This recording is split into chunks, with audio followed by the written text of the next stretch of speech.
गति धर्मस्तवं जसो श्रीसन्ना वन्दे विष्णुरविन्दं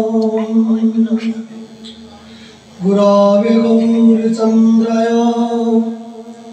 राधिकाय तदलये कृष्ण कृष्ण भक्ताय तद्भक्ताय नमो नमः हा कृष्ण करुणा सिंधु दीनबंधु जगतपते गोपेश गोपिका कांत राधा कांत नमोस्तुते तप्त कंचन गौरांगिनी राधे वृंदावनेश्वरी वृषभानुसुतं देवी तम नमामि हरिप्रिये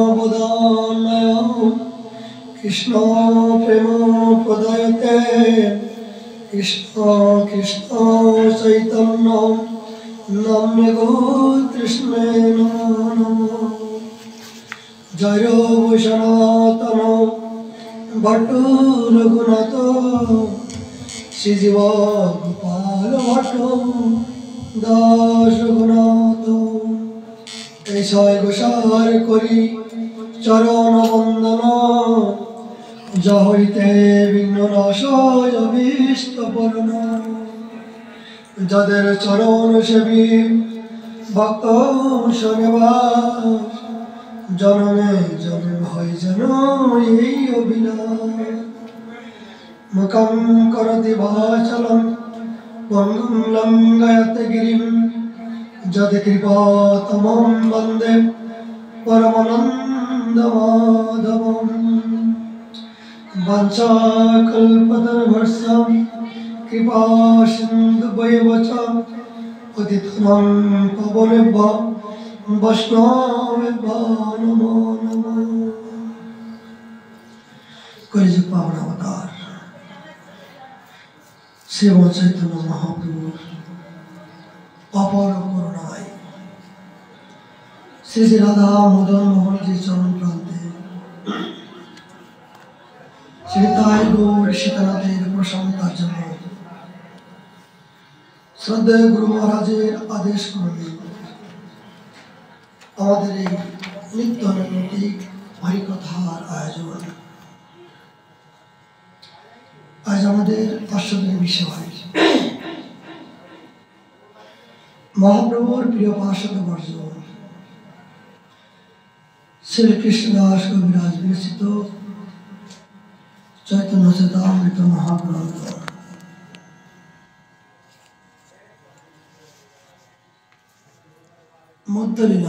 मध्यलीला 1500 परिच्छेदे 46 নম্বর পারিতে কবিরাজ গোসাই পাদ আমাদের জন্য কি কৃপা করলেন তার পূর্বে আমরা নিত্য নৈমিত্তিক परमानंद सरस्वती पादेर बृंदावन महिलामृत থেকে একটা শ্লোক আস্বাদন করার জন্য প্রিয়সী যেহেতু বৃন্দাবন মুকুটমণি রাধাকুণ্ড ধাম যে রাধাকুণ্ড সমস্ত তীর্থের মুকুটমণি ঘোষণা করেছেন ভজনের সর্বশ্রেষ্ঠ স্থান কোথায় রাধাকুণ্ড সমস্ত তীর্থের মুকুটমণি কোথায় রাধাকুণ্ড ইহানো সেই পবিত্র স্থানে মহাধামে কিঞ্চিত পরিমাণে স্পর্শ করার মতো সুযোগ পেলাম অহসৌভাগ্য। সেই পবিত্র বৃন্দাবনে বাস করতে গেলে কোন জাতীয় সাধকের অনুরাগ হওয়া উচিত? সেই অনুরাগের চরম পর্যায়ে স্থিতি না হলে সেই অপ্রাকৃত রাজ্যে প্রবেশ করার জীবের কোনো অধিকার নয়। আজ আমাদের আশ্চর্য বিষয়, দাদা শতকম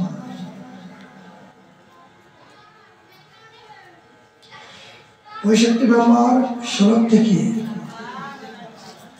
তিনি কি কৃপা করলেন? তিনি বলতে চেয়েছেন, যদি মহাপুরুষ যদি মহাপরম পুরুষার্থ লাভে ইচ্ছা থাকে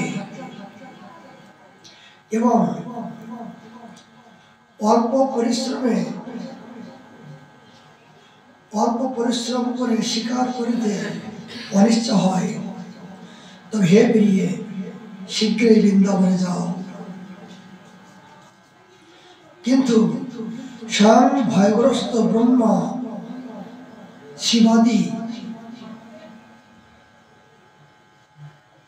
ফলদাতাদের নিকট যায় না। তিনি কি বললেন? এই দুর্লভ মনুষ্য জন্মে যদি অল্প সময়ের মধ্য দিয়ে তোমার অপ্রাকৃত আরাধ্য দেবতাকে তুমি পেতে চাও, তাহলে অতি অল্প কষ্টে এবং অল্প সময়ে যদি তোমার আরাধ্য দেবতাকে পেতে চাও, তাহলে তুমি অতি তাড়াতাড়ি এই পবিত্র বৃন্দাবনের ধামে তুমি চলে আসো। তবে শোনো, এখানে স্বয়ং ভয়গ্রস্ত ব্রহ্মা শিবাদি নিকট তুমি যেও না। কেন বললেন? কেন বললেন?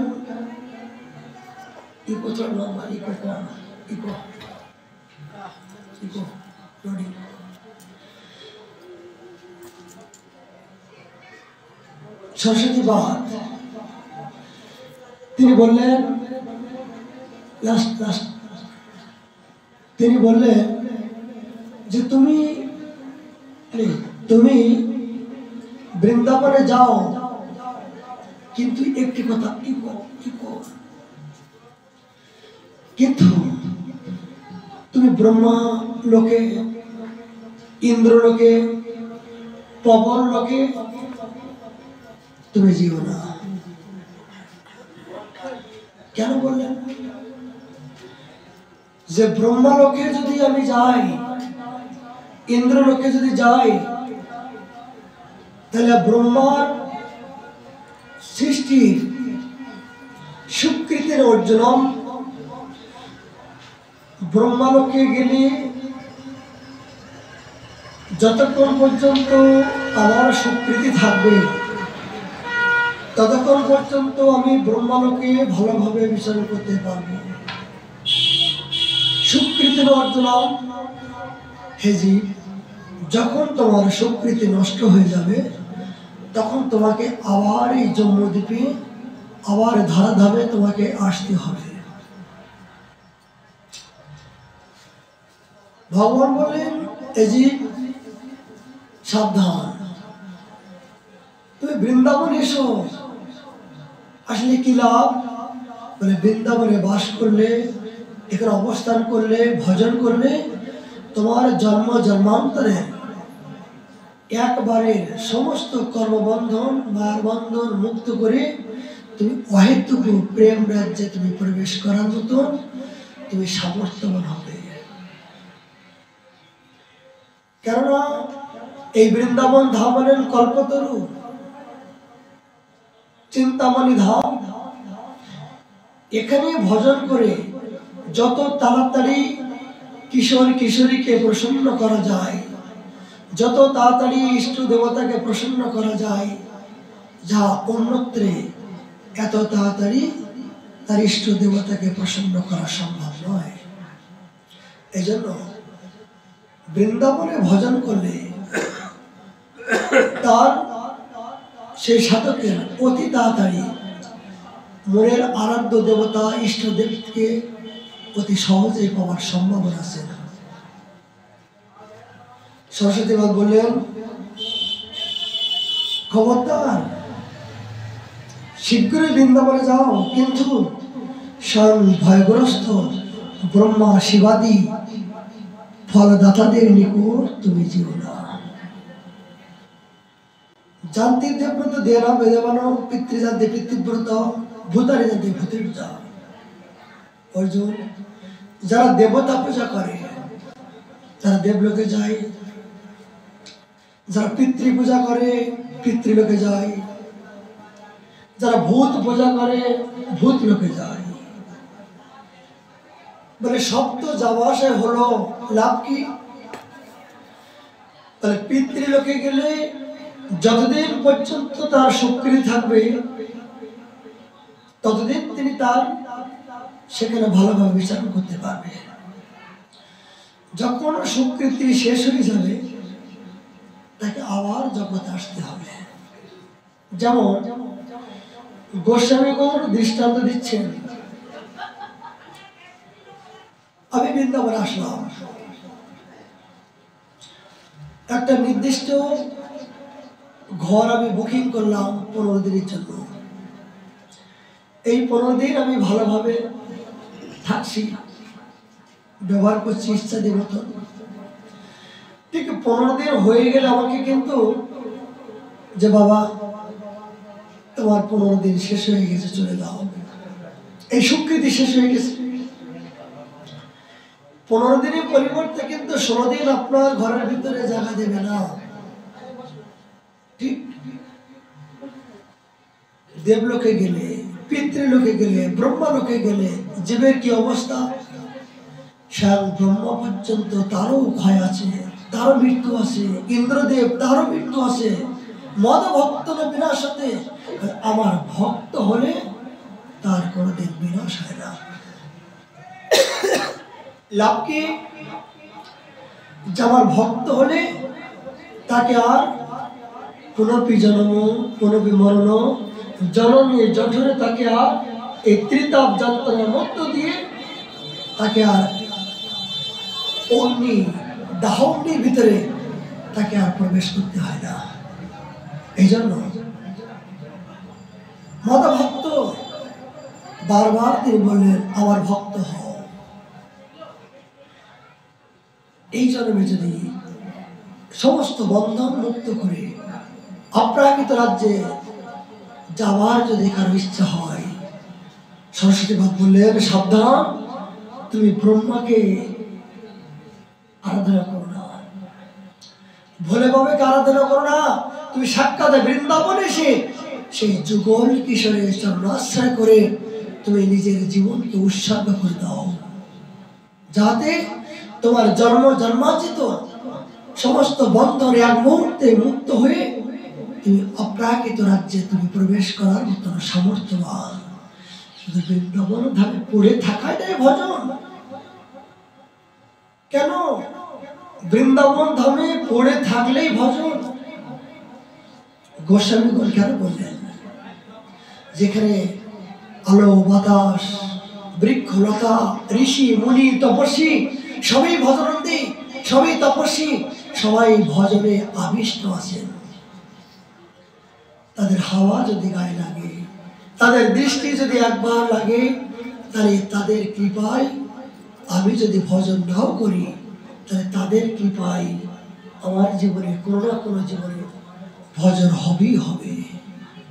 যা অন্যত্রে বিশ্বভুবনে ত্রিভুবনে এই জাতীয় ভজনের প্রভাব হয় নাই, হবে না, আর হতে পারে না। এই জন্য রাধাকুণ্ড ধাম হয়েছে ভজনের সর্বশ্রেষ্ঠ ভূমি, সর্বতীর্থের সার রাধাকুণ্ড ধাম।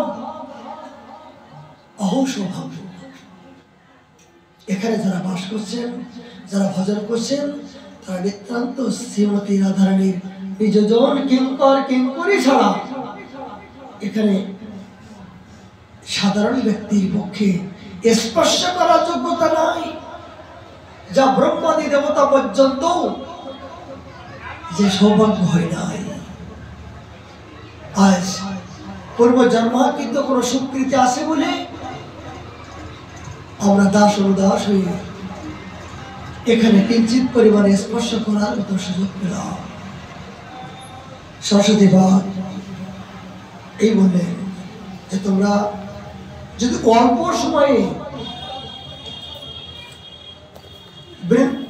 সময়ে তোমাদের আরাধ্য দেবতাকে পেতে চাও তাহলে তোমরা বৃন্দাবনে এসে বাস করো। অবশ্যই তোমাদের মনোবাঞ্ছা পূর্ণ হবে। মহাপ্রভু গম্ভীরার মধ্য দিয়ে সমস্ত নবদ্বীপ বাসী গৌর অনুরাগী ভক্তবৃন্দ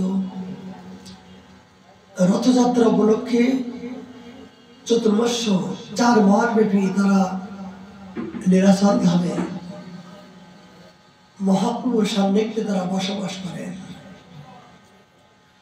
রথযাত্রার পরে মহাপ্রভু সমস্ত ভক্তকে ডেকে ডেকে কার কোন জাতি আদেশ, কার মাধ্যম দিয়ে কি করলে জগতের কল্যাণ হবে, তিনি এইভাবে আদেশ নির্দেশ করছেন। শ্রীবাস পণ্ডিত কি প্রভু করি আলিঙ্গন, কণ্ঠে ধরি কহে তারে মধুর বচন। ভক্তের মধ্য দিয়ে শ্রীবাস ঠাকুরকে বলাইছেন পরম ভক্ত। কেন? এই নবদ্বীপে যখন মহাপ্রভু ছিলেন তখন শ্রীবাস আঙ্গিনায় আমার গৌর নাচে রে, শ্রীবাস আঙ্গিনার মাঝে আমার নিতাই নাচে রে, আমার নিতাই নাচে রে, আমার গৌর নাচে রে। আমার গৌর এলো ভাই, নিতাই এলো ভাই, শ্রীবাস আঙ্গিনার মাঝে আমার নেচে নেচে বাহু তুলে হরি বলে গায়ে রে ভাই। মহাপ্রভু এই শ্রীবাস আঙ্গিনায় কলিহত পতিত জীবকে বাইরাঙ্গ ভক্ত নিয়ে করে নাম সংকীর্তন। এই নাম সংকীর্তন যে কেমন করে করতে হয়, এই নামের আস্বাদন করে কেমন করে আস্বাদন করতে হয়, মহাপ্রভু নিজেই শ্রীবাস আঙ্গনে ভক্তদের নিয়ে সেই নামের আস্বাদন ঢোকে ঢোকে পান করছিলেন। আজ শ্রীবাস ঠাকুর লীলাচলা গেছেন প্রভুর দর্শন করার জন্য। মহাপ্রভু শ্রীবাসকে আলিঙ্গন করে বললেন,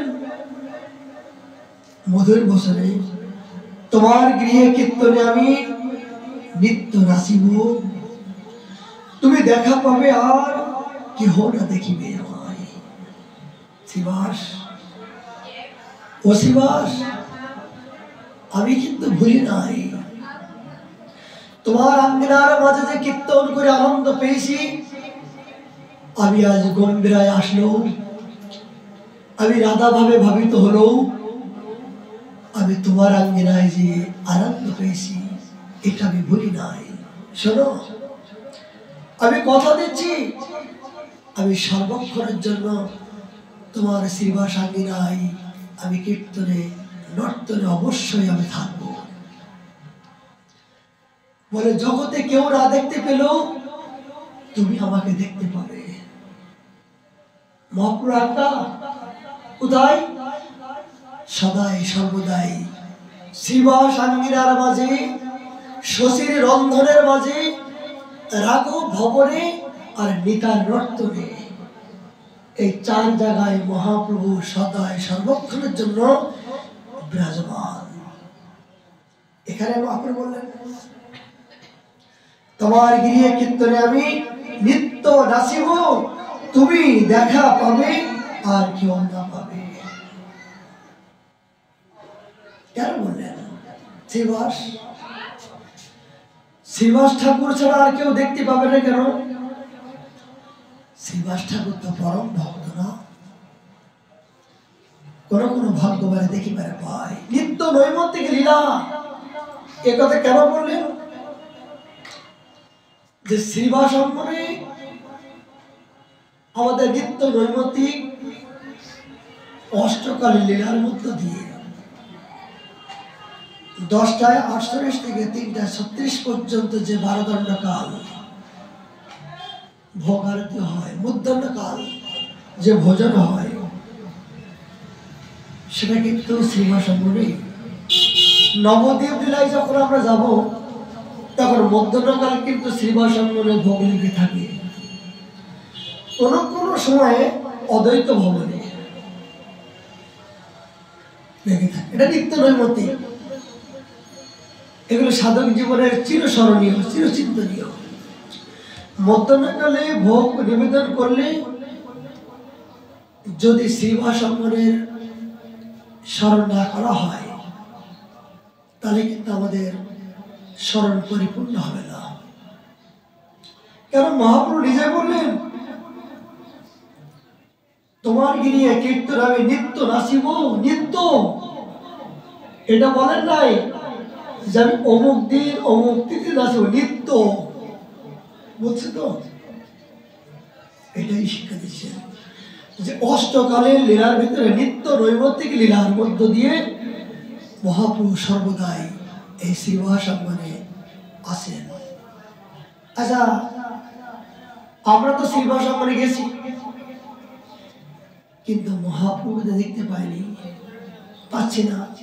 কেন পাচ্ছি না? মানে দেখার মতন আমাদের চোখ নাই, এই জন্য আমরা দেখতে পাচ্ছি না। কোন কোন ভাগ্যবান তো দেখিবার পাই, যাদের প্রকৃত চক্ষু দ্বারা দিলে যাই জন্মে জন্মে প্রভু সেই দিব্য জ্ঞান হৃদয় প্রকাশিত। শ্রী গুরুদেব করুণা করে আমাদের এখানে একটা চোখ আছে, ভগবান দুটো চোখ দিয়েছেন, আর এখানে হলো জ্ঞান চোখ। এই চোখটা জাগ্রত হয় কখন? শ্রী গুরুদেবের করুণায় এই দিব্য জ্ঞান যখন প্রস্ফুটিত হয়, তখন সাধু এক প্রান্ত থেকে আর এক প্রান্তে, এক ব্রহ্মাণ্ড থেকে আর এক ব্রহ্মাণ্ডে তিনি এক জায়গায় বসে সবকিছু দেখার ধ্যানাস্তের মাধ্যম দিয়ে সামর্থ্যবান হয়। ব্রহ্মাণ্ড তারিত শক্তি ধরে জোরে জোরে এবেদ অপরাধে গায়ে নিবাসন। কখনো হয় যখন দিব্য জ্ঞান স্ফুরিত হয়, সে দিব্য জ্ঞানের মাধ্যম দিয়ে তার সমস্ত ত্রিভুবনে দর্শন করার মতো সৌভাগ্য হয়ে থাকে। এখনো কেউ না কেউ মহাপ্রভু শ্রীবাস অঙ্গনে দর্শন করছেন। আমাদের চিরস্মরণীয় হলো দুই জায়গা, নবদ্বীপ আর বৃন্দাবন। এই নবদ্বীপ আর বৃন্দাবন, এমনকি বৃন্দাবনে বাস করছে বলে শুধু বৃন্দাবনের চিন্তা করবো না। বৃন্দাবনে কে নিয়ে আসলো? কার করুণা বৃন্দাবন পেলাম? নিতাই করুণা হবে, প্রজে রাধা কৃষ্ণ পাবে, নিতাই পদা সদা করস। নিতাইয়ের করুণা যদি না হতো, নিতাই পরম দয়াল যদি আমাকে লাগে না মারতো, তাহলে এই ব্রজে রাধা কৃষ্ণকে কে জানাতো, কে বা জানিত, কে বা জানাতো? যদি গৌর না হইতো তবে কি হইতো? কেমনে ধরিতাম রে রাধার মহিমা, প্রেমের সীমা জগতে জানত কে। এই জন্য তিনি রাধার মহিমা প্রকাশ করলেন মহাপ্রভু। এই জন্য নবদ্বীপের যদি আমরা হেন গ্রাম ত্রিভুবনে নাই, নবদ্বীপ হেন গ্রাম ত্রিভুবনে নাই যেখানে হইল আমার চৈতন্য গোসাইয়ের জন্ম। এই নবদ্বীপ হলেন গুপ্ত বৃন্দাবন, আর বৃন্দাবন সাক্ষাৎ। এটা মনে করবেন না যে বৃন্দাবনে বাস করছি বলে বৃন্দাবন ছাড়া জগতে নবদ্বীপের চিন্তার কি প্রয়োজন। তাহলে কিন্তু আমাদের সাধন ভক্তি পুষ্টি হবে না, আমাদের ব্যভিচারী হবে, মহাজন করে অমর্যাদা করা হবে। জৈসে নবদ্বীপ ওই সে বৃন্দাবন। বৃন্দাবন আর নবদ্বীপ ভেদ করা যাবে না। এই জন্য আমাদের চিরস্মরণীয় নবদ্বীপ এবং বৃন্দাবন।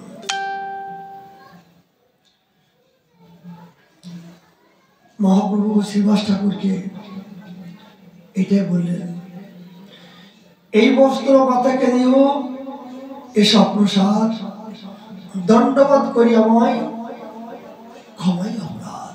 শ্রীবাস, তোমার কাছে একটি অনুরোধ, আমার হতভাগের মা শশী মাতা, তাকে ছেড়ে যে আমি সন্ন্যাস নিয়ে আমি ভজন করার জন্য প্রস্তুত হয়েছি। আমি তোমার কাছে অনুরোধ করছি, আমার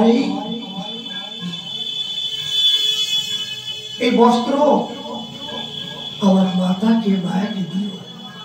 কেন কেন দেব? এবং দণ্ডবাদ করি আমায় ক্ষমা অপরাধ, তার কাছে আমার হয়ে তুই ক্ষমাশীল। তার কাছে যে আমার হয়ে তার কাছে যে ক্ষমাশীল, যে নিমাই ভালো আছে, এই ভালো খবরটা আমার মায়ের কানে তুমি পৌঁছায় দিও। শ্রীবাস, আমার মা যে বড় দুঃখী, আমার মা যে বড় কষ্ট পাচ্ছে আমার জন্য। আজ আমার বিশ্বম্ভর একটা মাত্র ভাই ছিল, অকালে পিতাকে হারালাম, ভাইকে হারালাম, সর্বশেষ আমি ছিলাম, তাও আমি শুনে আসলাম। এমনকি মাকে সান্ত্বনা দেওয়ার জন্য বিষ্ণুপ্রিয়াই ছিল, তিনিও চলে গেল।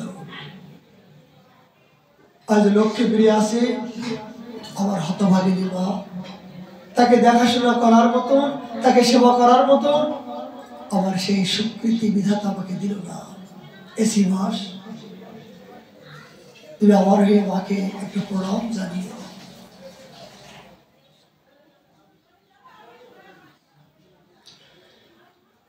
দেখুন মহাপ্রভু মাকে কেমন মর্যাদা দিয়েছেন। তিনি সন্ন্যাস নেওয়ার পরে কোনো প্রকৃতির সাথে কথা বলতেন না, কিন্তু মায়ের বিরহে তিনি সর্বক্ষণ ক্রন্দন করতেন। জগতে গর্ভধারণে মায়ের ভালোবাসায় স্নেহ আর কোন ব্যক্তির সাথে, কোন ভালোবাসার সাথে তুলনা করা যাবে না। তার সেবা ছাড়িয়ে আমি করিয়াছি সন্ন্যাস, ধর্ম নহে কইল আমি নিজ ধর্ম নাশ। হে বিধাতা, আমার মাকে ত্যাগ করে আজ আমি নিজের ধর্মকে নষ্ট করলাম। আমি ধর্ম করছি না, আমি মায়ের মনে কষ্ট দিচ্ছি। শ্রীবাস, আমার এই দুঃখের কথাগুলো আমার মাকে জানিও যে মা গো, আমি তোমার গর্ভধারণী সন্তান হয়েও আমি তোমার কোনো সুখ দিতে পারলাম না। মহাপ্রভু শ্রীবাস ঠাকুরকে এইভাবে নিবেদন করলেন যে আমার মাকে জি বলো। তার প্রেমবশ আমি, তার সেবা ধর্ম, তাহা ছাড়ি করিয়াছি বাতুলের কর্ম। ও ধিক ধিক বিধাতা, আমার মাকে সেবা বাদ দিয়ে আমি বাতুলের মতো শুধু চিৎকার করে হাহাকার করছি, হা কৃষ্ণ বলছি। কৃষ্ণকে কোনোদিন পাওয়া যাবে? কৃষ্ণকে পাওয়া যাবে যতক্ষণ পর্যন্ত পিতা মাতা আমাকে আশীর্বাদ না করবে, ততক্ষণ পর্যন্ত আমি কৃষ্ণ কৃষ্ণ বললে কৃষ্ণ আমার সামনে আসবে না। পিতা মাতা, গুরু মাতা, গুরু পিতা, গুরু হনপতি, গুরু বীরা এ সংসারে নাই আর বলে। পিতাও অনেক সময় গুরু হয়, মাতাও অনেক সময় গুরু হয়। কখন? যদি কৃষ্ণ ভজন করার জন্য যদি আপনার সহযোগিতা করেনি। মহাপ্রভু সন্ন্যাস নেবার পরে যখন অদ্বৈত ভবনে শ্রবণ করবে, খুব আশ্চর্যের ঘটনা, মহাপ্রভুর অন্তরের ঘটনা। মহাপ্রভু যখন শান্তিপুরে আসলেন, মায়ের চরণে বন্দনা করে বললেন, মাগো, আমি তোমায় কষ্ট দিয়ে আমি সন্ন্যাসী হয়েছি, আমি বড় অপরাধ করলাম। ওমা, তুমি যদি বলো তাহলে আমি এক্ষুনি এই মুহূর্তেই আমি আমার সন্ন্যাস ধর্ম ত্যাগ করে আমি তোমার সেবায় আমি নিয়োজিত হব। দেখুন সতী নারী কেমন। মা বলে, না নিমাই, ও নিমাই, খবরদার এ কথা মুখে উচ্চারণ করবে না। আমি সামান্য গ্রামের মূর্খ, আমি লেখাপড়া জানি না, কোনটা ভালো মন্দ তাও জানি না। তবে সাধুর মুখে শুনেছি, কোন কুলে কোন বৈষ্ণব যদি জন্মগ্রহণ করে তার নাকি 14 কুল উদ্ধার হয়, তার 14 কুল উদ্ধার হয়। আর এই সন্ন্যাস নেওয়ার পরে যদি সন্ন্যাস ধর্ম ত্যাগ করে তার সমস্ত বংশ নাশ হয়, তার সর্বনাশ হয়। নিমাই, খবরদার একথা মুখে বলবি না। আমার যে গর্ব যে তোর মতন সন্তান আমি গর্ভে জন্ম দিয়েছি, তোর মতন সন্তানকে আমি লালন পালন করার মতো সুযোগ পেয়েছি। নিমাই, একথা কোনোদিন বলবি না। পারবে জগতে সচিবতার মতন ত্যাগ তিতিক্ষা আজ একের পর এক নিজের স্বামীকে হারালেন, বিশ্বরূপকে হারালেন, বিষ্ণুপ্রিয়াকে হারালেন, লক্ষ্মীপ্রিয়াকে হারালেন। সর্বশেষ নিমাই মাত্র একমাত্র সম্বল ছিল, তাকে পেয়েও নিজে হাতে করে তাকে বিদায় দিলেন। নিজের সুখের জন্য তিনি চাইলেন না যে নিমাই, এইটা তো বলতে পারত যে তুই একমাত্র সন্তান, তুই চলে গেলে আমাকে কে খেতে দেবে। আমরা তো বলি না, একটা মাত্র সন্তান, তুই যদি চলে যাস আমাকে কে খেতে দেবে, কে পালন করবে। কিন্তু মহাপ্রভু মা, জগদম্বা মা, কোন জাতীয় চিন্তা চেতনা হলে স্বয়ং ভগবানের মা হবার মতো যোগ্যতা হয়, তারা ত্যাগ করে জগৎকে শিক্ষা দিয়েছে। বিষ্ণুপ্রিয়ার মতো যে ত্যাগের যে অভিনয়, সচিমাতার মতো ত্যাগের যে মূর্তি ইতিহাসের পাতায় আমরা কাউকে দেখতে পাই না।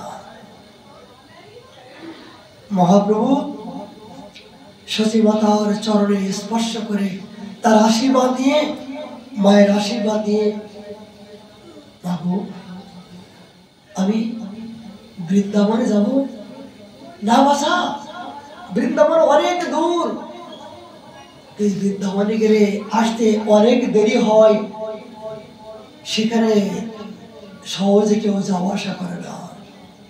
নিমাই, তুই আমার কথা শোন, এখান থেকে লীলাচল বেশি দূরত্ব নয়, তুই লীলাচলে গিয়ে ভজন কর।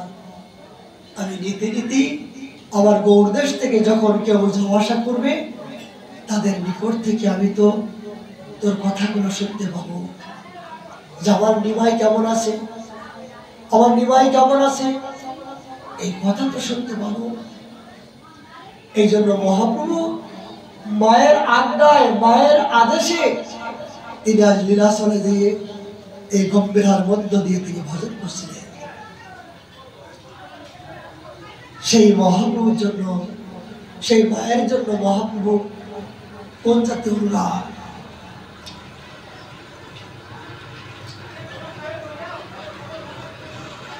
তার সেবা ছাড়ি আমি করিয়াছি সন্ন্যাস, ধর্ম নহে কইল আমি নিজে ধর্ম নাশ। তার প্রেমবশ আমি, তার সেবা ধর্ম, তাহা ছাড়ি করিয়াছি বাতুলের কর্ম। ও আমার গর্ভধারী মায়ের সেবা বাদতে আমি বাতুলের কর্ম করছি, শুধু হা কৃষ্ণ বলে গম্ভীরার ভিতরে 12টা বছর শুধু বাতুলের মতো চিৎকার করছি আমার মায়ের মনে কষ্ট দিয়ে। শিবাস, শিবাস, তুমি কৃপা করে আমার এই বার্তাগুলো আমার মায়ের কাছে দিও। আমি যেমন হতভাগা, আমার মাকে অনেক কষ্ট দিচ্ছি, আমি বাতুলের মতন মাকে কষ্ট দিতে আসি।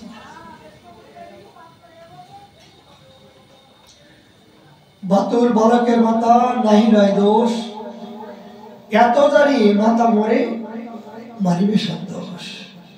অবশ্যই মা জানেন যে আমার নিমাই ছোট বাতুলের মতো, তিনি আমার দোষ দেখবেন না, অবশ্যই আমাকে ক্ষমা করবে। শ্রীবাস, তুমি আমার মাকে ক্ষমা করতে বলো। আমি যদি কোনো অপরাধ করে থাকি তাহলে মাকে তুমি ক্ষমা করতে বলো। কি কার্য সন্ন্যাসে মন প্রেমের ধন, যেখানে সন্ন্যাস করলো সন্ন হইল মন। কি বলছে? আমার কি দরকার ছিল? আমার সন্ন্যাস নেওয়ার কোনো দরকার ছিল না। আমি যেদিন থেকে সন্ন্যাস নিয়েছি সেদিন থেকে আমার মনটা ছিন্ন ভিন্ন হয়ে কৃষ্ণ কৃষ্ণ কৃষ্ণ বলতে বলতে আমি চোখের জলে ভাবছি।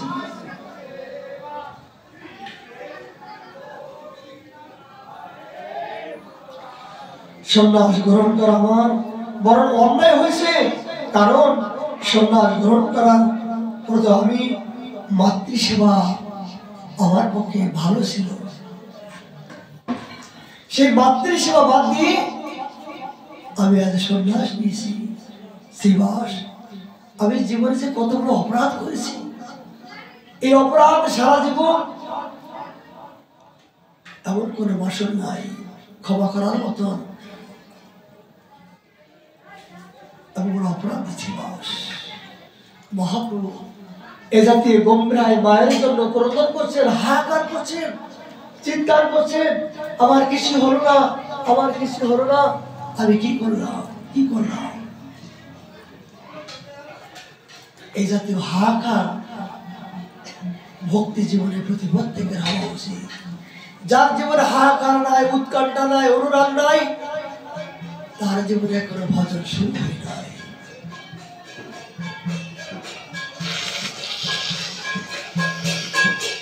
মহাপ্রভু বললেন, আমার মাঝে আমার একমাত্র প্রদর্শক, তার করুণায় তিনি আমাকে কৃপা করছেন, তবেই তো আমি সন্ন্যাস নিলাম। কিন্তু হে বিধাতা, আমি সন্ন্যাস নিয়েছি বটে, কিন্তু মায়ের সেবা থেকে আমি বঞ্চিত হলাম।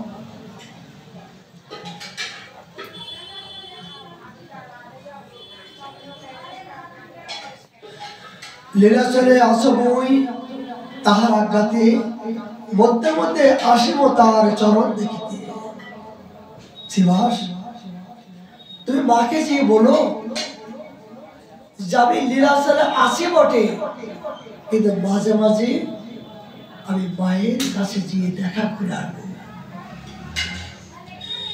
আমি লীলাচলে থাকলেও কিন্তু মায়ের কথা ভুলি নাই, মায়ের কথা কোনোদিন ভুলতে পারি না। সেটা আমার গর্ভধারিণী মা। শোনো শ্রীবাস, একটা কথা বলি, নিত্য যাই দেখি মুই তাহার চরণে, স্ফূর্তি গেলে দেহ তাকে সত্য নাই মানে। আমি প্রতিদিন আমি মায়ের কাছে যাই, মাকে প্রণাম করার জন্য যাই।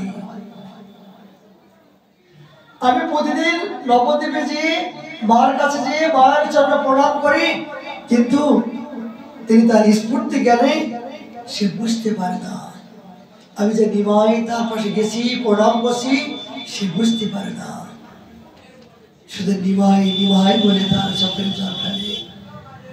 যারা শ্রীবাস, আমার মা যখন আমার নাম ধরে ডাকে না, তখন আমি পৃথিবীর যে প্রান্তে থাকি না কেন, আমি গম্ভীরার ভিতরে হারা দে বলে চিৎকার করি না কেন, আমার যার কিছু ভালো লাগে না। সব কিছু ত্যাগ করে আমি মায়ের কাছে যেতে ইচ্ছা হয়। মনে হয় যে কিবা সন্ন্যাসীর আমার কর্ম ছিল, আমি আমার মাকে সেবা থেকে বঞ্চিত হলাম। কিন্তু আমি তো প্রতিজ্ঞা নিয়ে এসেছি, ঘোর কলিহত জীবের পতিত জীবকে উদ্ধার করার জন্য আমি প্রতিশ্রুতি দিয়েছি, এই পরিহত জীবকে আমাকে উদ্ধার করতে হবেই হবে। আমি যদি না আসতাম তাহলে এই হাজার হাজার মা আমার জন্য কথা করেছি। শশীমতা কেমন ত্যাগী! যখন মহাপ্রভু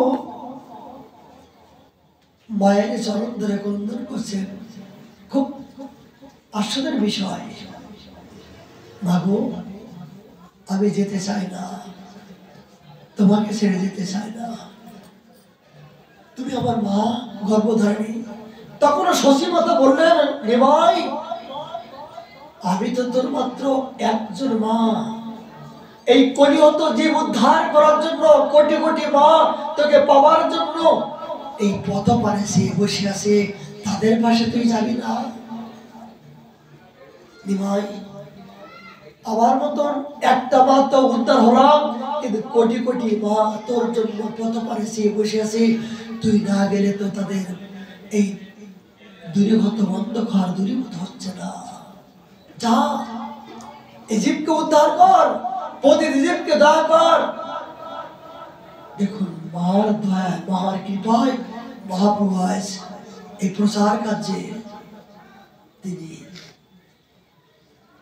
নিহত হলেন।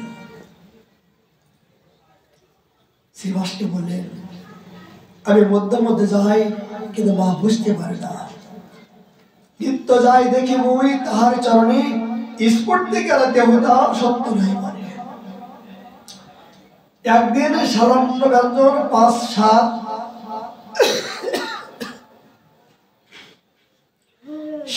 মশা ঘণ্ট ভ্রষ্ট পটল স্থিতপাত।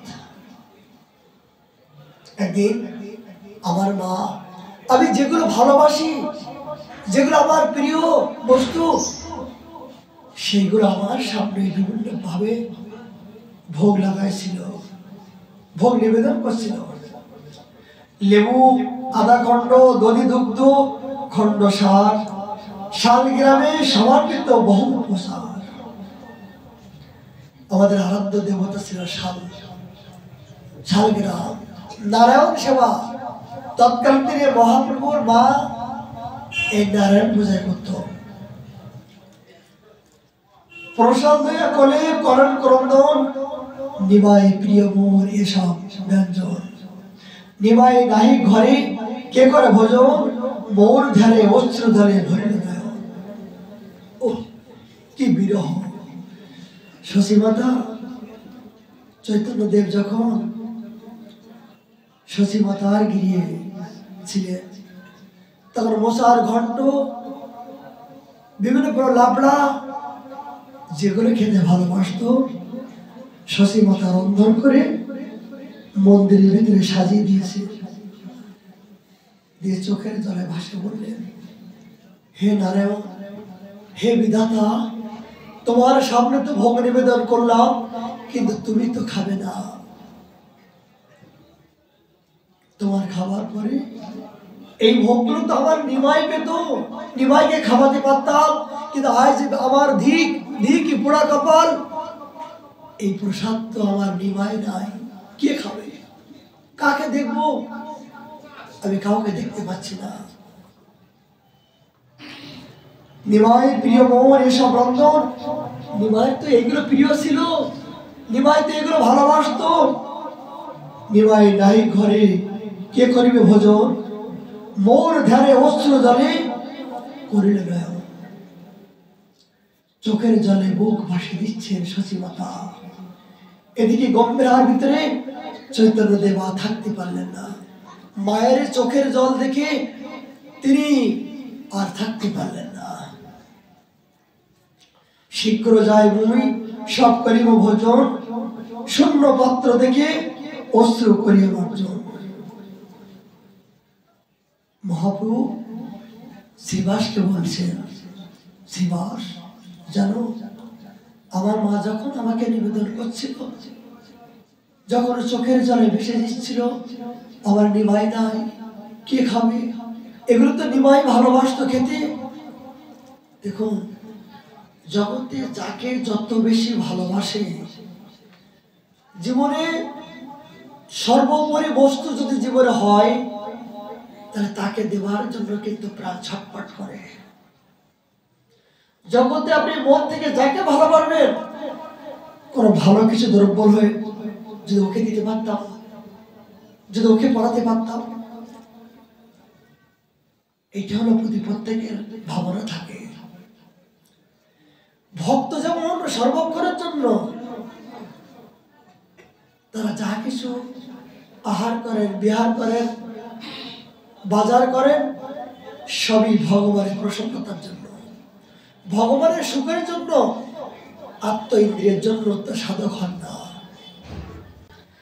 সাধক নিজের ইন্দ্রিয় তৃপ্তির জন্য সাধক হতে চান না, কৃষ্ণ ইন্দ্রিয়ের জন্য, কৃষ্ণকে প্রসন্নতার জন্য আর সারা জীবন তন মন ধন সর্বস্ব বিলাই দেওয়ার জন্য তৈরি আছে। এই জন্য ভগবানকে ভালোবাসতে গেলে অনেক কিছু উপচারের প্রয়োজন হয় না, অনেক বেশি কিছু দ্রব্যের প্রয়োজন হয় না, শুধু দ্রব্য একটাই, সেটা মন মানা। তোমার মন থেকে শুধু আমার প্রতি প্রীতি করো। এ ভক্ত, তুমি আমাকে কি দেবে, কি দেবার আছে? তোমার মনটা আমাকে দাও। এই মনটা যদি আমাকে দাও না, আমি সর্বস্ব দিয়ে দেই তোমার। সর্বস্ব তোমার চরণে প্রভু, সর্বস্ব তোমার চরণে দিয়েছে প্রভু। তুমি তো ঠাকুর, তোমারই কুকুর বলিয়া জানো। আত্মনিবেদন করি তোমার পদে। আমি নিজেকে আত্মনিবেদন করতে পারলাম না এখন পর্যন্ত। এই জন্য তো এই দুর্ভাগা হতভাগ্যের জীবনে এখনো পর্যন্ত অহেতুক ভক্তি আমি অনুভব করতে পারছি না। কেন পাচ্ছি না? বলে সব দিয়েছি, ধন দিয়েছি, আমি যজ্ঞ করলাম, আমি এত সাধু সেবা করলাম, আমি মন্দির করলাম, প্রতিদিন এত ভোগ লাগে।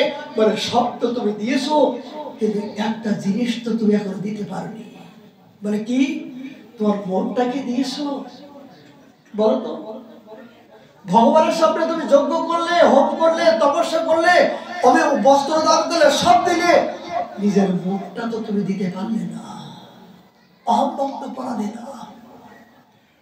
বলে জগতে কিছু দেবার দরকার নাই, জগতে যা কিছু দেবে এগুলো আমার, তো আমার জিনিস আমাকে দেবার কি দরকার? কিন্তু আমি চাই শুধু তোমার মনটা, মন মারা মদভক্ত মজ্জা যেমন নমস্কার। এই মনটা যখন দিতে পারবো তখন সব দেওয়া হয়ে যাবে।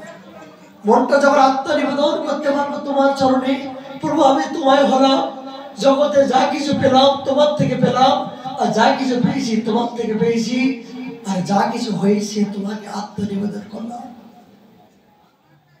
এইটা যদি তার চরণে আত্মসমর্পণ করি, তোমাকে দিলাম।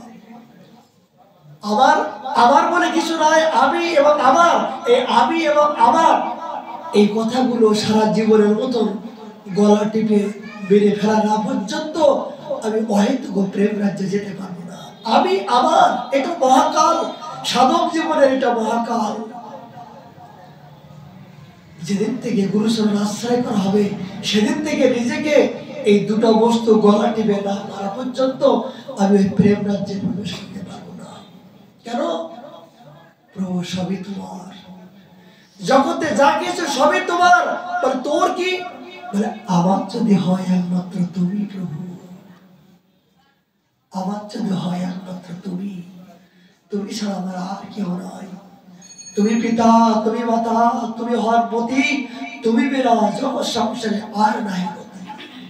এই হলো সাধক জীবনের আত্মনিবেদন, এই হলো সাধক জীবনের কমল ফুল। মানে বাজারের ফুল দিলে সেই ফুলটা ভগবান গ্রহণ করবেন কি না করবেন, এমনকি ফুল কিনতে গেলে অর্থের প্রয়োজন আছে, সে অর্থ সাধকের জীবনে না থাকতে পারে, কিন্তু ভিতরের যে একটা পদ্ম ফুল, কমল ফুল, সুকমল ফুল, কি সেই প্রীতি, স্নেহ, ভালোবাসা, শ্রদ্ধা, এই কোমল ফুল স্বরূপ আত্মনিবেদন করে তার জন্য আত্মসমর্পণ করো, তবেই দেখবা তোমার এই জন্মেই বন্ধন মুক্ত হবে। পাল্লা কোথায়? কিছুই তো হলো না, দিতে পারলাম না। অহংকারে মর্ত হইয়া নিতাই পদ ভাষণ নিয়া অসত্যের সত্য পরিমাণে মনটা দিতে পারলাম না। শব্দ স্পর্শ রূপ রস গন্ধ জড় জগতের প্রতি ঘুরতে ঘুরতে কামিনী কাঞ্চন কামনা বাসনা এই বিষয় বৃত্তির মধ্য দিয়ে মনটা সর্বক্ষণ জন্য চিন্তায় চিন্তিত হচ্ছে। এখনো মন, হে মন, এ দূরমতি মন, দূরমতি মন, এখনো আমার কথা শোন, এখনো শোন। লোচন দাসের পথ, গোবিন্দ দাসের পথ বারবার নিজের মনকে ধিক্কার দিচ্ছেন। এই মনকে যতক্ষণ পর্যন্ত আমি বশীভূত না করতে পারবো, এই মনকে বন্ধ না করতে পারবো, ততক্ষণ পর্যন্ত আমার এই মনুষ্য জীবন সার্থকতা হবে না। আর মনকে বশীভূত করার জন্যই তো আমার এত সাধন ভজন তপস্যা ধ্যান যা কিছু সবই একমাত্র এই মনকে প্রসন্নত করার জন্য। এই জন্য মনকে শত্রু করা যাবে না, মনকে বন্ধু বানাতে হবে। মহাপ্রভু এটাই বললেন, শ্রীবাস, আমি এই গম্ভীরার ভিতরে এসে আমি মনটা তো আমার মার সেবার জন্য আমি লাগাতে পারলাম না। তুমি জি বলো, আমি নিত্য নৈমিত্তিক মাকে দর্শন করার জন্য যাই, কিন্তু মা তো সর্বক্ষণ আমার চিন্তা করে, মা তো আমার চিন্তা করে। ওই কি ভাই এইভাবে আসছে, এইভাবে খেতে পারে, এই চিন্তা করে মা তো সর্বক্ষণ আমাকে দেখতে পায়। এই জন্য আমি সাক্ষাতে গেলেও অনুভব করতে পারে না।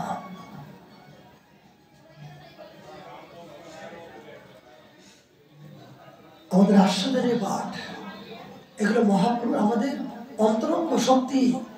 মায়ের সাথে কি সম্বন্ধ ছিল, সেই সম্বন্ধগুলো আজ তিনি প্রকাশ করছেন।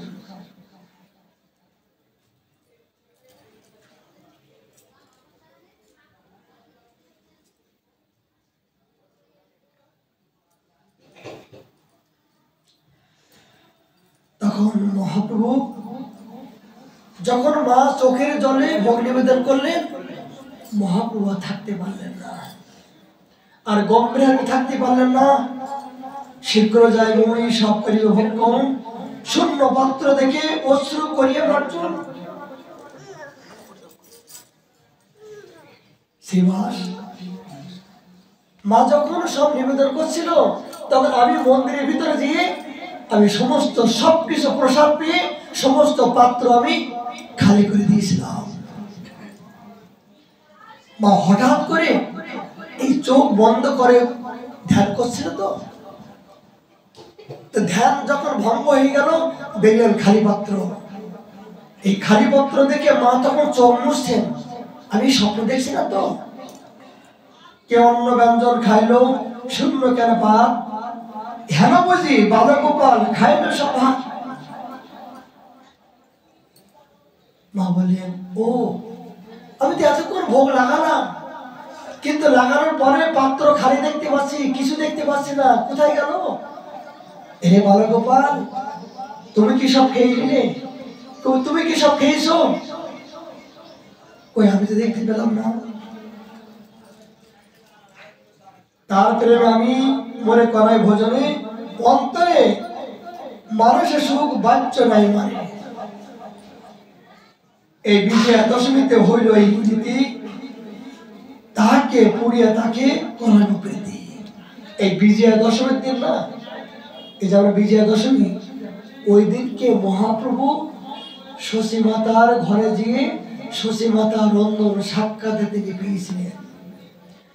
এইটাই শ্রীবাস ঠাকুরকে বললেন, শ্রীবাস তুমি মাকে যে বলো যে আমি বিজয়া দশমীর দিনকে যে মা এই জাতীয় ভোগ নিবেদন করছিল, এই প্রকার ভোগ নিবেদন করছিল, কিন্তু হঠাৎ করে দেখা যায় আমি প্রসাদ পেয়েছিলাম। কিন্তু মা যখন বাহ্যিক জগতে জ্ঞান আসলো, দেখলো খালি পাত্র, তখন মনে করলো আমার কি স্বপ্ন দেখছি, আমি তো একটু আগে ভোগ নিবেদন করলাম, কোথায় গেল? ও হতে পারে বালগোপাল খেয়ে নিয়েছে।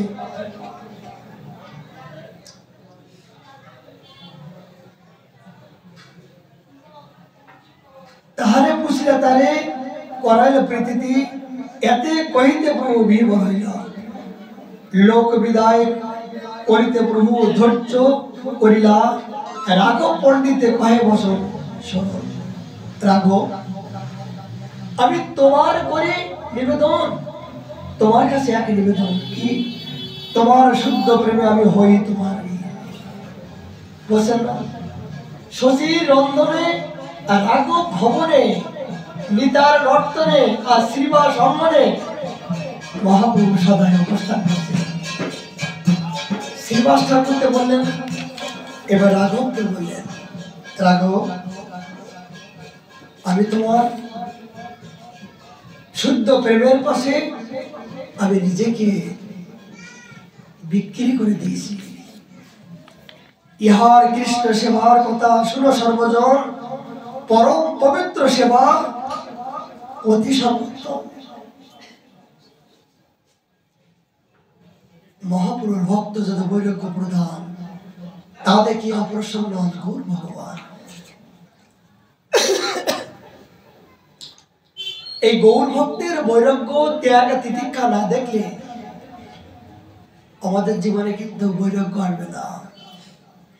আমরা যা জেনেছি, যা জানার চেষ্টা করছি, সেটা যে প্রকৃত জানা নয়, এটা প্রকৃত ভক্তের জীবনে, মহাপ্রভুর ভক্তের জীবনে যখন শ্রবণ করব, তখন নিজের ভিতরে অনুরাগ হবে। একজন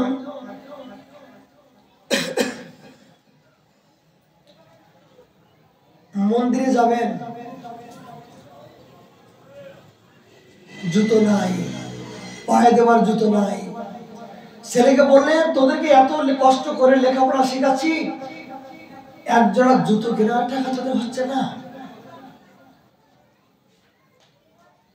এই বিধাতা, এ আমার দুর্ভাগ্য। বিনা জুতো পরে যখন মন্দিরে গেলেন, যে দেখলেন অনেক খোঁড়া ব্যক্তি, যাদের পা নাই, যাদের হাত নাই, অনেকে চোখ নাই, আসে না মন্দিরের পাশে থাকে, অনেকের চোখ নাই, অনেকের হাত নাই, অনেকের পা নাই। এই দৃশ্য যখন দেখছেন, তখন মনে করছেন, হে বিধাতা, আমার একজোড়া জুতো ছিল না বলে আমি আমার ছেলেকে ধিক্কার দিলাম। কিন্তু বিধাতা, যাদের চোখ নাই, সারা জীবন অন্ধ অবস্থায় যারা, এই অন্ধহীন জীবনে যে কত দুঃখজনক, তারাও যদি ভগবানের মন্দিরে পড়ে থাকে তোমার আরাধনা করার জন্য, তার এত দুঃখ কষ্ট হবার পরও, অন্ধ হয়েও তারা তোমার চরণ প্রান্তে পড়ে আছে। আর সামান্য জুতোর জন্য আমি নিজেকে এত বাহানি দেখাচ্ছি, কি শিক্ষা পাচ্ছি? আমি মনে করছি যে আমার জীবনে মনে বড় দুঃখ, আমি বোধহয় সবচেয়ে ভগবানকে ভালোবেসে ভগবান আমাকে বেশি ব্যথা দিচ্ছে নয়, আমার চেয়ে যে আরো অনেক দুঃখী আছেন, আমার যে আরো অনেক বিরহী আছেন। এই জন্য যদি গন্ডগোল থাকে, ভক্তের জীবনে আগে পড়ো। ভক্তের জীবনে যতক্ষণ পর্যন্ত না জানবো, ততক্ষণ পর্যন্ত নিজেকে হালকা হওয়া যাবে না, যে না, ভগবান অচিও আমার জীবনে অনেক ভালো রেখেছে, আমাকে অনেক সুখী রেখেছে। সুখী রাখার পরও আমি কেন তোমায় ভজন করবো না? সে এত দুঃখের মধ্য দিয়েও যদি তোমাকে ভালোবাসতে পারে, আর আমি তো তার তুলনায় অনেক সুখী আছি। এই জাতীয় অনুরাগ আসে। ভক্তমাল্লা শ্রবণ করা পর্যন্ত আমাদের জীবনে অহেতুক ভক্তি আসবে না।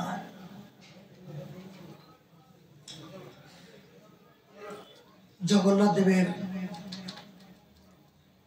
নিজ বান্ধব মাধব দাস,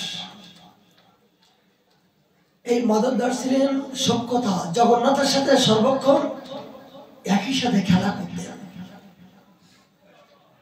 যখন জগন্নাথ দেব ভোগ লাগানোর পরে, মন্দির বন্ধ করার পরে, মাধবে ডাকতো, মাধব, এখন পূজারি নাই, মন্দিরে কেউ নয়, চল চল এটা খেলা করে আসি। মাধব ছিল বয়সে অনেক বৃদ্ধ, এখন জগন্নাথ তো অল্প বয়সী, ছুটছেন। আর মাধব বসে, রে সখা, তুই তো যুবক আর আমি তো বৃদ্ধ, তা আগে দৌড়ে দৌড়ে যাচ্ছিস, আমি বৃদ্ধ হয়ে গেছি, আমার সঙ্গে কিন্তু নেই। বলছে কেন, তুমি চলতে পারো না? আমার মতো যখন বুড়া হবে তখন বুঝতে পারবি, তুই তো এখন জোয়ান মানুষ, তুই কেমন করে বুঝবি? জগন্নাথ দেব সূক্ষ্মভাবে তার সাথে খেলা করতেন। একদিন বসে, শোন বন্ধু, অনেকদিন কাঁঠাল খাই না, কাঁঠাল খাবার জন্য অনেকদিন ইচ্ছা লালসা, চল তো যাই কাঁঠাল খেয়ে আসি।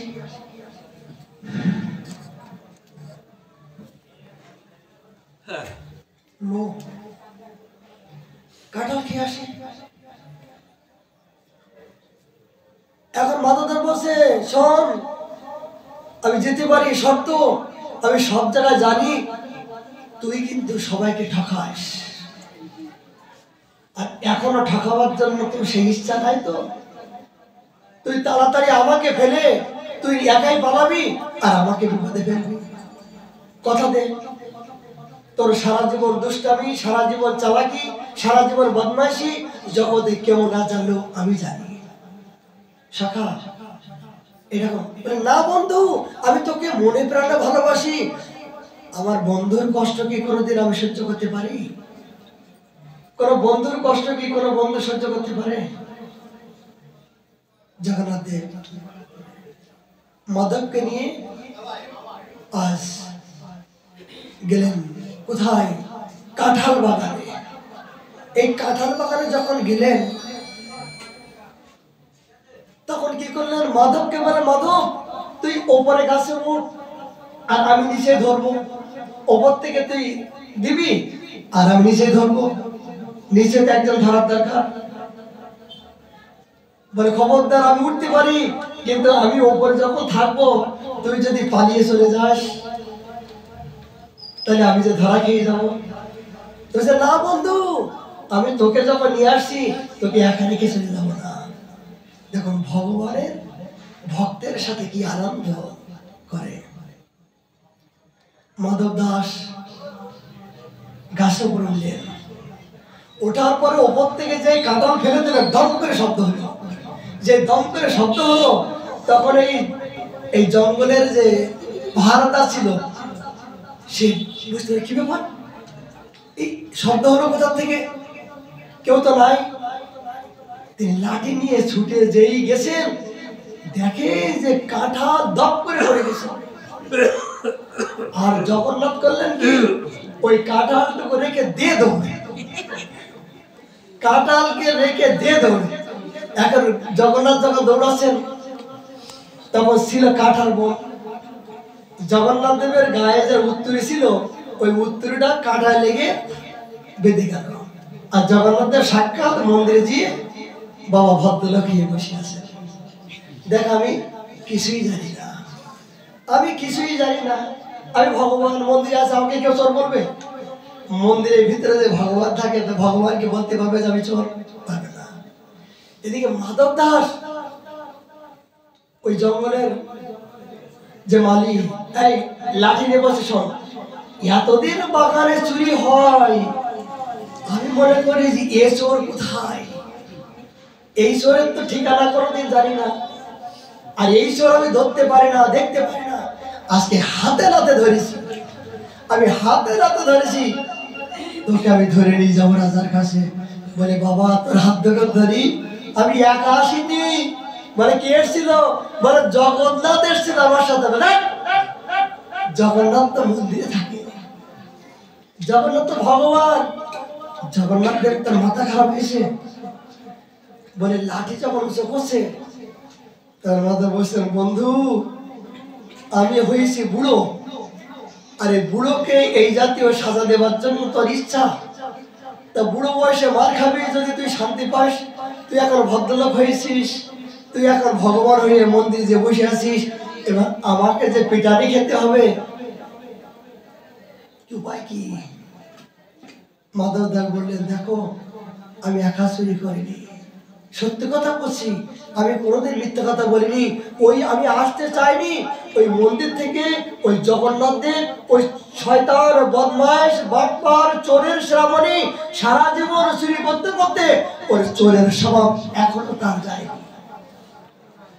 তাই সে বয়সে আমার মতন বুড়ো বয়সে চুরি করার জন্য আমি হারবো না, কিন্তু জোর করে নিয়ে আসছে, যা মনে করেছি তাই। বলে তোর প্রমাণ কি? চলো আমি জগন্নাথকে দেখাবো, ও যে আমার সাথে এসেছে কিনা আমি তোমাদেরকে হাতে নাতে দেখাবো। বলে চলো। এবার ওই জঙ্গলের মালিক যখন মাধবকে নিয়ে যাচ্ছেন, যে মাধব বললেন, মন্ত্রীজি বললেন, জগন্নাথ, এই জগন্নাথ, আমি যা বলছিলাম তাই, আমি বুড়ো হয়ে গেছি, আমাকে নিয়ে তুই চুরি করলি, আমাকে ওই যে পিটানে খাচ্ছে, আর তুই মন্দিরের ভিতরে ভগবান সেজে বসে আছিস, মনে হচ্ছে যেন কিছুই জানে না, তুই কিছুই জানিস না। দেখ আমাকে যখন পিটানে খাচ্ছে, উপায় কি? জগন্নাথ দেব খিলখিল হাসছেন। ভক্তের এই ভাবনা দেখে ভগবান আনন্দ হয়। কেন নিয়ে গেছিল? যে মাধব দাস জগন্নাথের প্রতি যে কত স্নেহ মমতা, সক্য ভাবটা কত গাঢ়তম, সেই ভাবটা দেখার জন্য জগন্নাথ দেব মন্দিরের ভিতর থেকে উপলব্ধি করছেন, অনুভব করছেন। ভগবান ভক্তকে কষ্ট দেন কেন? কষ্ট দিয়ে দেখেন যে দেখি এই কষ্টের মধ্য দিয়েও যে আমার প্রতি তার মনটা আছে কিনা, আমার প্রতি বিশ্বাস আছে কিনা, শ্রদ্ধা আছে কিনা, আমি যে তার সমস্ত সমস্যার সমাধান করতে পারি, সর্বসামর্থ্যবান, এই কথাটুকু তার প্রতি বিশ্বাস হয়েছে কিনা।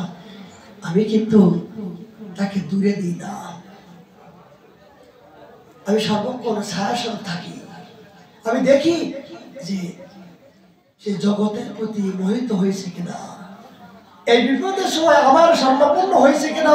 এই বিপদের সময়, হা গোবিন্দ, যত বিপদ দাও, যত আঘাত দাও প্রভু, আমি তোমাকে ছাড়বো না, তোমাকে আমি ছাড়তে চাই না। এই জাতীয় ভক্তের মনোবৃত্তি আছে কিনা? এই জন্য ভগবান ভক্তকে আঘাত দিয়ে, কষ্ট দিয়ে, নিজের করে আপন করে নেওয়ার জন্য, যে করে আমার আশ তার করে সর্বনাশ, যদুবর দাসের পাশ তার হয়ে দাসের দাস। ভগবান নিজে জনকে দিয়ে আঘাত দেয় কেন? আঘাত, আগুনে সোনা যতবার পোড়ানো হবে ততবার অনেক মূল্যবান হবে, অনেক মূল্যবান হবে। কাঁচা সোনার কিন্তু মূল্য কম, আর ওই কাঁচা সোনা যখন বারবার পোড়াবে আগুনে, তখন কিন্তু অনেক মূল্যবান হবে। ঠিক ভক্তের জীবনে, যে ভক্তের জীবনে যত আঘাত, বাধা, বিপত্তি, ঘাত, প্রতিঘাত, ব্যথা, বেদনা, মান অপমান যত হতে যাচ্ছে, তত তাড়াতাড়ি ভগবানের করুণা নিচে নেমে আসছে। কুন্তী দেবী কি প্রার্থনা করছিল? হে না, আমাকে আঘাত দাও, আমি কষ্ট চাই, ব্যথা চাই, বেদনা চাই। কেন? কেন পিসিমা? বলে যখন আমার বিপদ ছিল, তখন মধুসূদন তুমি তো আমার পাশে ছিলে। আমার সন্তানগণ যখন বিপদগ্রস্ত হয়ে জঙ্গলের মধ্য দিয়ে সমস্ত অসুরগণ গ্রাস করছিল, তখনও তুমি স্বয়ং আমার পাশে থেকে সেই সন্তানকে তুমি রক্ষা করেছিলে পিসিমা। তখন কুন্তী বলেন, এনা, আজ তুমি এত বড় বিপদ থেকে উদ্ধার করার পরও তুমি আমার রাজপ্রাসাদ, আমার সন্তান, সম্পত্তি সবকিছু ফিরাই দিয়ে তুমি এখন বলছো পিসিমা আমি এখন আসি। ধিক ধিক, আমি এই বিষয় সম্পত্তি আমি আর চাই না। ইহার ধন, যৌবন, পুত্র, পরিজন এই থেকে আছে, এগুলো যা কিছু পেলাম সব তো এখান থেকে পেলাম, এখানে রেখে যেতে হবে। এগুলো আমার নয়, এগুলো আমার নয়। তবে কি তুমি আমার জন্ম জন্মান্তরে তুমি আমার বান্ধব, তুমি আমার সজ্জন। হে কৃষ্ণ, জগতে আমি জানি কেউ না জানলো তুমি যে স্বয়ং ভগবান। তুমি যদি আমার পাশে থাকো, আমার শত বাধা বিপত্তি হোক না কেন, আমি সবকিছু জয় করতে পারবো। হে মধুসূদন, আমি তোমার কাছে একটা জিনিস চাই। কি চাও পিসিমা? আমি দেওয়ার জন্য তৈরি আছি। তুমি দেবে? তুমি দেবে? বলে কেন দেব না? বলে দিতে যদি হয় আমার জীবনে যারা দুঃখ ভরা জীবন আমি জীবন যাপন করতে পারি। হা কৃষ্ণ বলতে বলতে আমি সর্বক্ষণে যেন দুরানে ক্রন্দন করতে পারি। যখন কৃষ্ণ বলে ক্রন্দন করবো তখন তুমি আমার পাশে থাকবে। আর তুমি যদি আমার পাশে থাকো জগতে আমি সবকিছু পেয়ে যাব। পিসিমা, সারা জীবন তুমি কেঁদে গেলে, সারা জীবন কত ব্যথা বেদনা আমি স্বচক্ষে দেখতে পাচ্ছি। শেষবারের মতন তোমাকে একটু শান্তি দিতে চাই, একটু আনন্দ দিতে চাই। চাই না কৃষ্ণ, আমি চাই না, আমি আনন্দ চাই না। এই জনজগতের সুখ, এই সুখটা বিষণাল সংসার বিষণালে দিবানিশি হ্যাঁ জলে জোড়াইতে না কইন পাই। এই সংসারে চক্করে পড়ে যা কিছু আমরা সুখ মনে করছি এগুলো আমরা প্রকৃত সুখ নয়, এগুলো আমরা দুঃখের কারাগারে বদ্ধ। এই কৃষ্ণ, একমাত্র কৃষ্ণকে জানতে পেরেছিল পঞ্চ পাণ্ডব। কেন? দুর্যোধন বলছিল কৃষ্ণ তোমাকে নিয়ে কি করব? আমাকে যুদ্ধ করতে হবে, হাজার হাজার সেনার দরকার, অস্ত্রের দরকার, তবেই তো আমি জয় করে আমি রাজা হতে পারবো। কিন্তু পঞ্চ পাণ্ডবগণ যথা ধর্ম তথা জয়। হে নাথ, জগতে আমি ধন চাই না, অর্থ চাই না, জন চাই না, সেনা চাই না, কিছুই চাই না, চাই শুধু তোমাকে। হে কৃষ্ণ, হে বন্ধু, হে নাথ, হে প্রিয়জন, তুমি যদি আমার পাশে থাকো, আমরা যদি পরাজয় স্বীকার করি, পরাজয় স্বীকার করে যদি আমাদের মৃত্যুবরণ হয় তবু আমরা করতে রাজি। কিন্তু মধুসূদন, তোমাকে আমরা ছাড়তে চাই না, তোমাকে ছাড়তে চাই না। কেন? তা ভগবানকে ভালোবাসার পরও আজ পঞ্চ পাণ্ডবকে তাদেরকে বনবাস যেতে হয়েছিল। তাদেরকে বনবাসে গিয়ে কত কষ্ট, পরিশ্রম, কত কিছু বিপদ হয়েছিল। যদি বলেন ভগবান যার পিছনে আছে তাদেরকে জঙ্গলবাসী হতে হলো কেন? বলে বিধাতার বিধির বিধান। আপনার যদি কপালে দুঃখ থাকে, পূর্ব জন্মাজ্যতে যদি দুঃখ থাকে, এই দুঃখটা কিন্তু আপনি নিয়ে জন্মগ্রহণ করেছেন, আপনি আর দুঃখ আপনাকে ভোগ করতে হবে। আপনি যখন জন্মগ্রহণ করেছেন পূর্বাকৃত আপনার দুষ্কৃতি সুকৃতি সবই কিছু আপনি নিয়ে জগতে এসেছেন। আপনার দুঃখের জন্য, আপনার অপকর্মের জন্য জগতে কেউ দায়ী নাই, আপনাকে ভোগ করতে হবে। এখানে প্রশ্ন, আমার যদি দুঃখ ভোগ করতে হয় তাহলে আমার সাধন ভজন করে লাভ কি?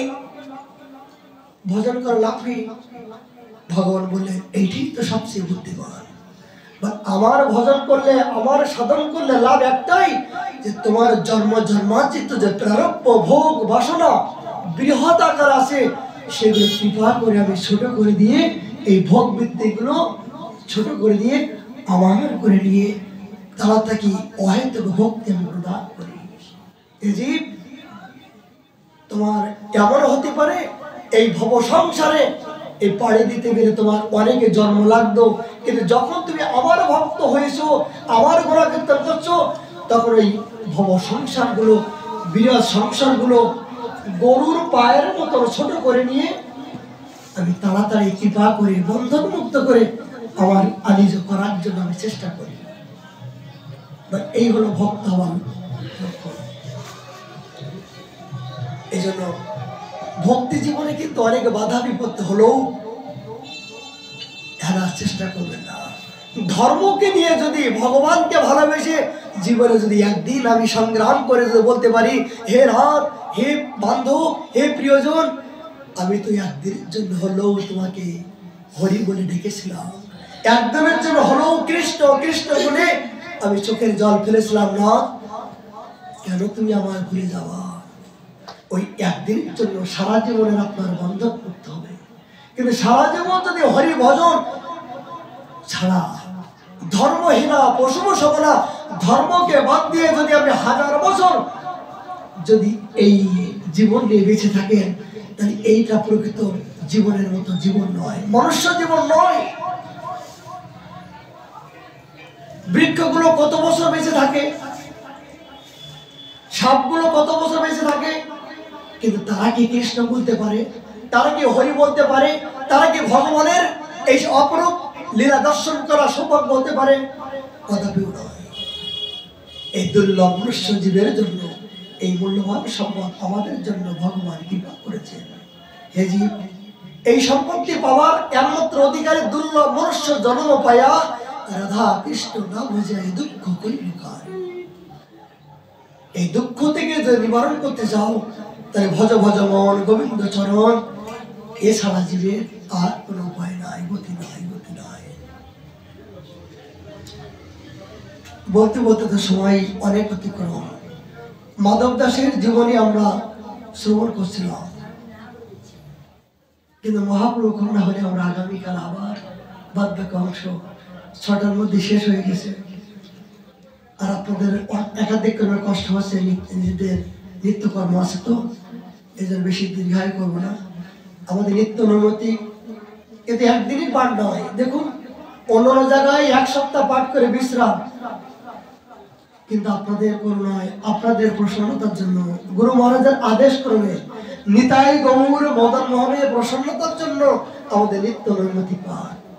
এগুলো আমাদের যে শেষ করতে হবে কথা নাই, আমাদের অন্তরের কথা, প্রাণের কথা, তাদের কথাগুলো এই বলার জন্য আমাদের এই অনুষ্ঠান, এই নিত্য অনুমতি প্রস্তুতি। এই জন্য আপনাদের কাছে নিবেদন যে এই হরিকথায় আপনারা যথাসময় যোগদান করুন। গুরু মহারাজ আদেশ করবে, তিনি আমাকে এই দাসকে যে আদেশ করেছেন যে প্রতিদিন পাঠ করবি, এমনকি চৈতন্য চরিতামৃত ভগবানকে শোনাবি। ভগবান কি প্রসন্ন হন বলে, সামনে অনেক কিছু ব্যঞ্জন দিলেও তিনি প্রসন্ন হবেন কিনা সন্দেহ। ভগবানের কথা যতটুকু প্রসন্নতা, অন্য কোনো কিছুর প্রসন্নতা তিনি হন না। এই জন্য যে মন্দির আছেন কিন্তু সেই মন্দিরে কোনো কীর্তন নাই, হরিকথা নাই, হরিনাম নাই, বস্ত্র সেবা নাই, বলে সে মন্দির নয়, সেটা হলো গৃহ কারাগার। হরিকথা হলো হরির জীবন।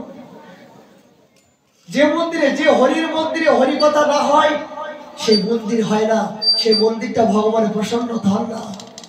এই জন্য আপনাদের করে নয়, আমাদের নিত্য নৈমতি প্রভুর প্রসন্নতার জন্য এই আয়োজন। মহাপ্রভু করুণা হলে আমরা আগামীকাল 4টার সময় আবার আসবো। আজকের মতো এখানে বিশ্রাম। জয় জয় রাধে কৃষ্ণ গোবিন্দ, জয় জয় রাধে কৃষ্ণ গোবিন্দ, রাধে গোবিন্দ, রাধে গোবিন্দ, রাধে গোবিন্দ, রাধে গোবিন্দ। পরীক্ষা করে রাধা পূর্ণ পরীক্ষা করবো। এই হরিকথার পরে আমরা রাধা পূর্ণ কীর্তন যুগে পরীক্ষা করবো। কৃপা করে পরিক্রমা করাবার প্রসাদের ব্যবস্থা আছে, কীর্তন অনুমতি যদি জয় জয় রাম।